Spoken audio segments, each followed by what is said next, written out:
Ladies and gentlemen, across America and around the globe, welcome to the AGN TCL Streaming News Network, home of America's good news to the world.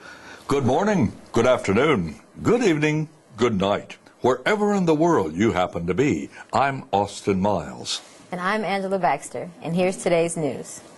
Iran says a woman won't be stoned to death, but activists and her lawyer fear she may be executed another way. She still denies committing adultery. After a spirited international campaign joined by Western politicians and celebrities, the Iranian government apparently will not stone a woman accused of adultery. But human rights activists and her lawyer are still worried Friday that she could be executed by other means. Sekanai Mohammadi Ashianti, a 43-year-old mother of two, has been imprisoned in the city of Tabriz since 2006 after being charged with having sex outside of marriage, considered a serious offense under Islamic law. She was convicted of the charge even though her husband had been slain before the alleged affair, and she received a public flogging. Right activists and Ashianti's family say that during the later trial of two men accused of killing her husband, another court found her guilty of committing adultery with the suspects before her husband's death, though it cited no evidence and sentenced her to death. On Thursday, Iran embassy in London issued a news release saying Ashianti would not be stoned to death, a gruesome process in which a person is buried up to their chest or neck and then pelted with medium-sized rocks until they die. However, Iranian officials have yet to clarify what fate awaits the woman. The communique is not enough, says her attorney, who has been blogging on the client's behalf for 2 weeks. It's ambiguous. It does not say if the sentence has been turned into another sentence. It does not say if she's going to be free, and it does not say what will happen to her next. The embassy in Britain described the word of the impending stoning as false news and said that according to information from the relevant judicial authorities in Iran, she will not be executed by stoning punishment. But Mustafa and international human rights activists said they are worried because Iran's judiciary has yet to issue a statement rejecting the use of stoning in her case. Iran is among the world's top practitioners of capital punishment. The rights group Amnesty International reports that 126 executions have been carried out this year alone. Ashianti's tale also points to the changing nature of Iranian society. Traditional and pious families often shun a relative accused of adultery, but Ashianti's children, especially her son, who is in his 20s, have stood by her and helped mobilize her international support. The case also suggests that Iran's government, which has grown more repressive since the crackdown that followed the disputed June 2009 presidential election, remains susceptible to public pressure. Our campaign has shown that we can force the regime to back down, an Iranian human activist says. Our pressure is working. We must intensify it until we secure a victory for the people of Iran by saving the lives of Sekanai and others.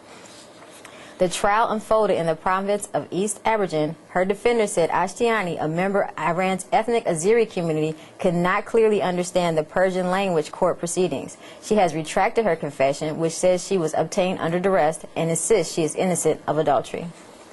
The case attracted worldwide attention. A-list Hollywood stars, including Robert Redford, Emma Thompson, and Colin Firth, along with politicians such as John Kerry and British Foreign Secretary William Hague, condemned the stoning sentence. We're deeply troubled by press reports of the planned execution, they say.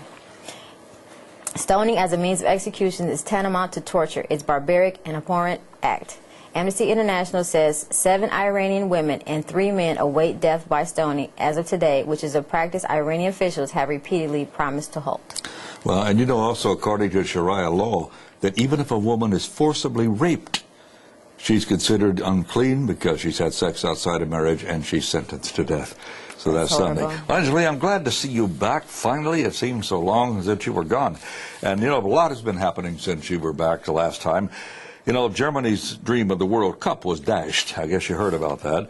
San Francisco, the city by the bay, has just banned pet stores.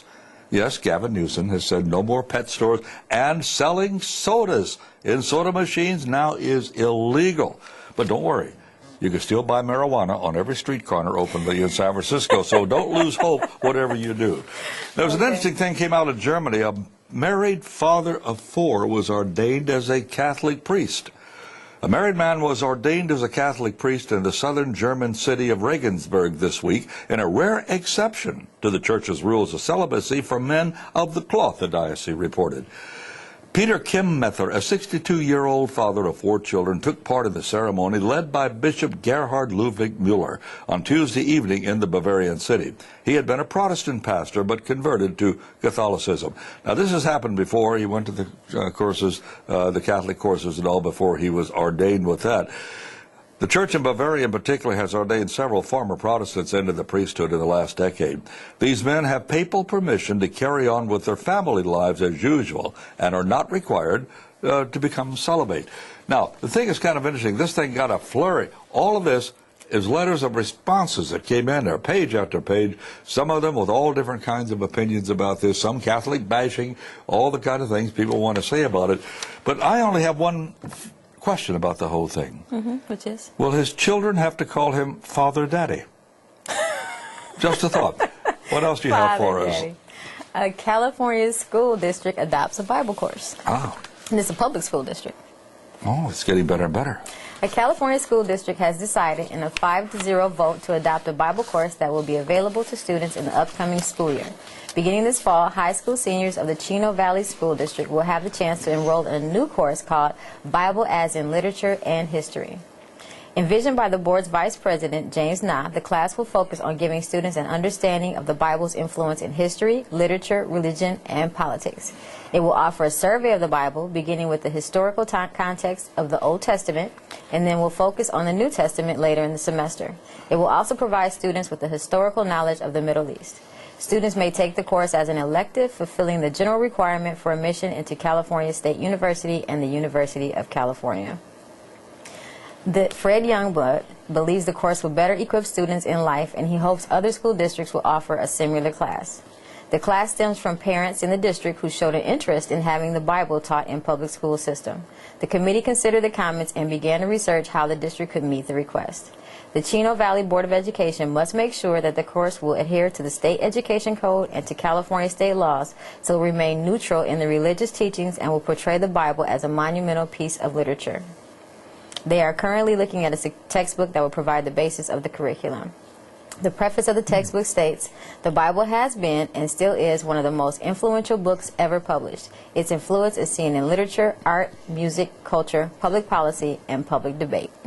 And the Bible was the foundation of the founding of our country, which made it quickly the most successful, prosperous country and strongest country the world had ever seen in a very short time. I'm glad they're getting back to that again. Well, how about this one, Angelia? A psychic octopus. Okay.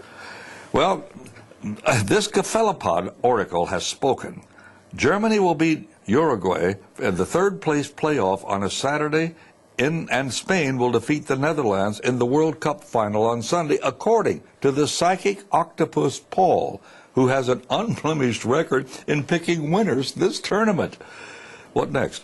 The 8-legged clairvoyant, who has become a sensation by correctly predicting all 6 German matches this tournament, pumped for his country of residence on Friday in an event carried live on national television. So he made his prediction on television, where the people could actually see that was taking place, and it all turned out to be true.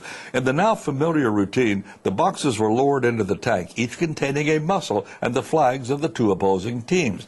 The 2-year-old Mosaic medium took a brief rest before predicting Spain would beat the Netherlands in the final to hoist the World Cup this year.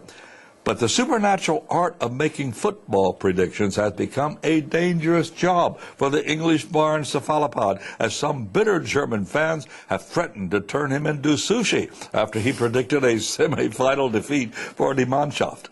Paul's home and aquarium in the western German city of Alberhausen has received death threat emails saying, "We want Paul for the pan," said entertainment supervisor Daniel Fry. Since yesterday, our colleagues have kept a very close eye on Paul, Fry said.